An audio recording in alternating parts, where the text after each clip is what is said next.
मनोहर हत्याकांड में मां ने सरकार से लगाई गुहार। बोली, मेरे बेटे के हत्यारों को फांसी दो या मुझे। जिस तरह मैं अपने बेटे के गम में तड़प रही हूं, इसी तरह कोई मां न तड़पे। मेरे बेटे के हत्यारों को फांसी की सज़ा दी जाए। ऐसा नहीं होता तो फिर मुझे ही फांसी दे दो, क्योंकि मैं इस गम में नहीं जी सकती। यह फरियाद मनोहर के गम में डूबी उसकी वृद्ध मां झांझी ने सरकार व प्रशासन से लगाई। उन्होंने कहा कि मैं बिना मनोहर के कैसे खाना खाऊंगी और कैसे पानी पीऊंगी।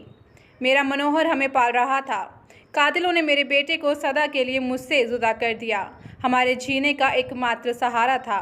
अब उसके बिना हमारा पालन पोषण कौन करेगा। जिस बेरहमी से मेरे बेटे की हत्या की गई है, ठीक उसी तरह हत्यारों की भी दुर्दशा हो।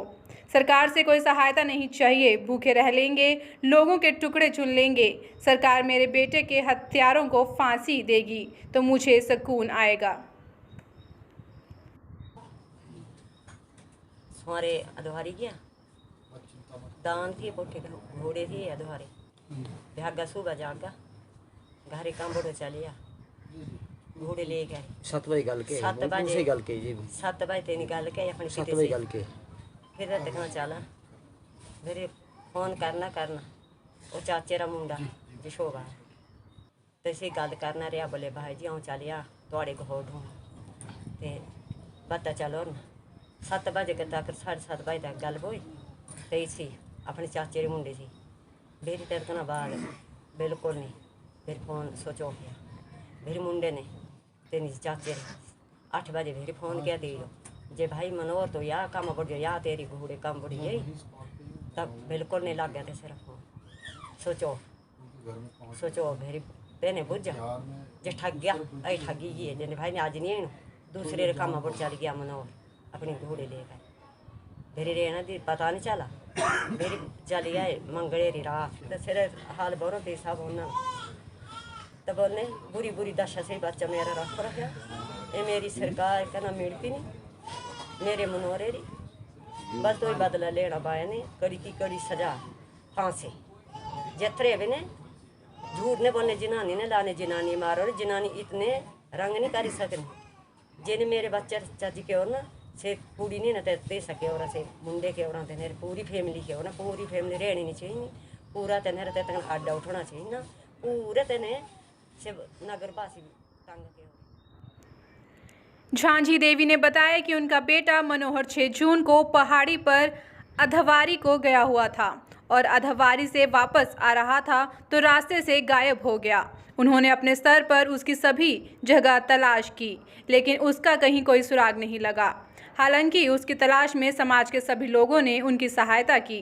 अंत में उन्होंने पुलिस में उसके गुम होने की रिपोर्ट दर्ज करवाई। 9 जून को उसका शव शत-विशत हालत में हलोड़ी नाले में मिला। तक मनोहर के पिता राजू ने कहा कि मनोहर उनका एकमात्र सहारा था। उसे भी हत्यारों ने बेरहमी से मार डाला। उन्होंने पुलिस प्रशासन से मांग रखी है कि सभी कातिलों को सजा दी जाए। तुम्हारे क्या अधवारी से जी हां जी घोड़े थी ते खचरी थी दान थी ते मंगलवार जी फोन किया नहीं मुझे मंगलवार फोन किया बोले बाबू ने तू कुछ कारण बोले मैं बोले कुकड़ी नहीं देनी फिर तेरी फोन सुनता कट वो गल नहीं कोई दूर 7 बजे मंगलवार जो भी 7:30 बजे की फोन किया नहीं जिशो जो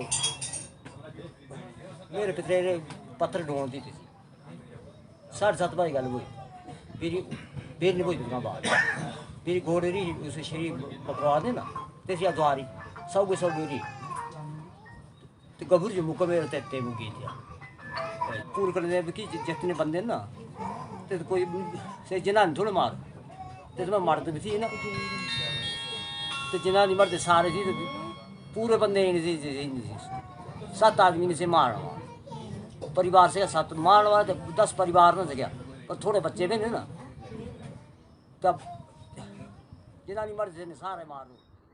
हमने आपको मालूम है कि हमने इन लोगों से आग्रह किया है कि हमें इसके बारे में और अगर डिटेल्स दें उस डिटेल्स पे कार्रवाई की जा सके। साथ में जहाँ तक संपत्ति की बात है तो जो इनकम टैक्स विभाग है उनसे संपर्क करके इसके बारे में भी आगे कार्रवाई की जाएगी, जैसे हमें बैंक डिटेल्स वगैरह की कुछ जानकारी मिलती है ताकि आगे तहकीकात की जा सके। लोगों का ये भी कहना है कि उसके पास अवैध कब्जा भी है, जबकि उसके पास अपनी जो है कुछ एक ज़मीन है, जबकि उसने 100 बीघा के करीब उसने कब्जा किया हुआ। तो इस पे क्या प्रशासन की क्या कार्रवाई है? जो लोग जिस मात्रा की बात कर रहे हैं, इतनी भूमि की बात, तो यहाँ पे जैसे आप जानते हैं अधिकतर भूमि वन भूमि है। जो हमारा विभाग है कंसर्न, उसको ऑलरेडी डायरेक्शंस दिए जा चुके हैं कि वो इसमें जो चाहे टेरिटोरियल एरिया पड़ता है चाहे वाइल्ड लाइफ वाला एरिया पड़ता है, वो दोनों अधिकारी जहाँ से संबंधित हैं वो तो इसको देखेंगे। साथ में जहाँ पे इन्होंने अन्य भी अपने कुछ मकान या अन्य चीज़ें जहाँ बनाई हुई हैं, तो रेवेन्यू विभाग उसको देख रहा है। सर, जो उसका मकान खदोगम है वो तो एक प्रतिबंधित है वन्य प्राणी का सेंचुरी एरिया, तो उसमें कैसे मकान बनाया और कैसे संपत्ति वो की है? कोई बात नहीं, जांच करी, जैसे मैंने आपको बताया जांच करी जा रही है अधिकारियों द्वारा। वो विज़िट करेंगे स्पॉट, उसको देखेंगे, अगर कुछ है जो नियम के अनुसार नहीं है और उसके बाद वो कार्यवाही भी अमल में लाएंगे। सर, लोगों से क्या अपील करेंगे? लोगों से यही अपील है, हमारा इलाका है, हमारे ही लोग हैं हम सब, हमें शांति प्रिय ढंग से रहना है। ऐसे नहीं होना चाहिए कि आगे आने वाले समय में किसी को कोई दिक्कत आए। जैसे इस समय में भी जब ये तनावपूर्ण माहौल कल चल रहा था, तो काफ़ी दिक्कतों का उस इलाके में लोगों को सामना करना पड़ा, चाहे स्कूली छात्र हैं, चाहे वहाँ के लोग हैं, महिलाएं हैं, अन्य व्यक्ति हैं। वो हमें अवॉइड करने की आवश्यकता है ताकि लोगों की लाइफ नॉर्मल चले, और वही हम नॉर्मल यहाँ पे चाहेंगे कि माहौल जल्द से जल्द सबके सहयोग से हो। आपसी तनाव अगर किसी का है भी वो कम हो, और उसी में हम सारा टाइम चंबा की जो टीम है वो इसी में लगी रहेगी। जो माहौल तनाव हुआ है इस मामले को लेकर, उसके लिए सुरक्षा व्यवस्था को लेकर कैसे कदम उठाए जा रहे हैं? देखिए, जैसे मैंने आपको पहले बताया कि हमने प्रॉपर पुलिस अरेंजमेंट्स किए हैं इसमें। हमारे पास बाहर से भी पर्याप्त मात्रा में फ़ोर्स आई है, और फोर्स को ज़रूरत के हिसाब से जो भी संवेदनशील इलाके हैं वहाँ डिप्लॉय किया गया है। जगह जगह पर